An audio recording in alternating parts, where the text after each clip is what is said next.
want to revisit a SUNUP segment from last January on livestock water needs. Cold and icy conditions amount to just another day at the office for ranchers with hungry cattle. But delivering food is only one concern. Water presents its own set of challenges. This has been a great year of understanding why it's such a problem to go out and chop ice every day, sometimes twice a day. We've had 2 big freeze-ups here before the first of the year, and a lot of people spend a lot of time chopping ice.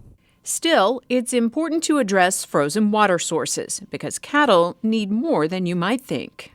The rule of thumb that's easy to remember is about 1 gallon per 100 pounds of body weight in cows and calves, and that's cows that are dry or not lactating, gestating cows, up to about 2 gallons of water per 100 pounds of body weight if they are lactating.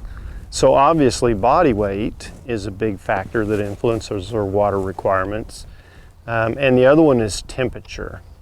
So the cooler it is, the less water they consume. The hotter it is, the more they need. The same goes with lactation. If they're not producing milk, their water needs are lower. If they give 10 or 20 pounds of milk, their water needs are intermediate. If it's a cow that may give 30 pounds of milk at peak lactation, they're going to be at the very high end, and it's a warm summer day, they're going to be closer to 2 gallons of water per 100 pounds of body weight. So real simply, a dry cow or a gestating cow on a cool day in the wintertime is going to consume about 12 gallons of water. Real hot day in the summer, a cow that's given 30 pounds of milk, she's going to consume closer to 24 gallons of water if she weighs 1,200 pounds. So just kind of a real simple way to gauge how much water cattle need. If cattle are not getting enough water, how does that translate in terms of their forage needs? Well, it's very closely associated with forage intake. And so, if they're restricted for any reason, whether, the pond is frozen over or the water line is broken or the electric fence is in the wrong place or electrifying the water and they just can't drink, the pond's gone dry. No matter what has happened, their forage consumption is going to go down, and the more it's restricted, the more it declines. And so you would expect their performance to go down if it's slightly restricted over a long period of time. If it's drastically restricted over a short period of time, you're going to have health issues and dehydration and so on. So obviously critically important.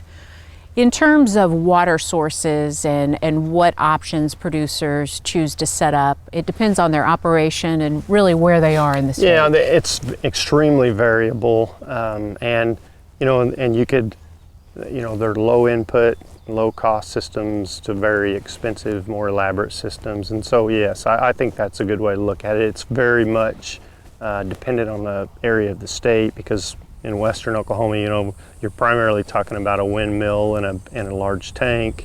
In central Oklahoma here, we're talking about maybe a rural water source or a lake or a pond. In eastern Oklahoma, you've got about all the options where there's more surface water available, lakes, ponds, rural water, and so on. Those with ponds have several options for maintaining access. On a pond like this, where the cattle have access to the whole pond, one of the things you could do would be fence most of it out and then make an area that's, you could harden it up with some 3-inch rock or some other things and make just a single access point and make it a hard surface so that they don't have a problem getting in there. You could spend more money. This dam actually needs to be redone. You could go in and actually put a freeze-proof tank below the pond. That's a lot more work and a lot more expense. The upside, however, is a much lower risk of cattle injury at the pond and no need to chop ice. Normally these ponds, the drawdown on these freeze-proof tanks is probably 8 feet under the water in most ponds, so that water is going to be a little warmer, plus it's flowing through that tank and it will not freeze. If you'd like to learn more, check out the link we've set up at sunup.okstate.edu.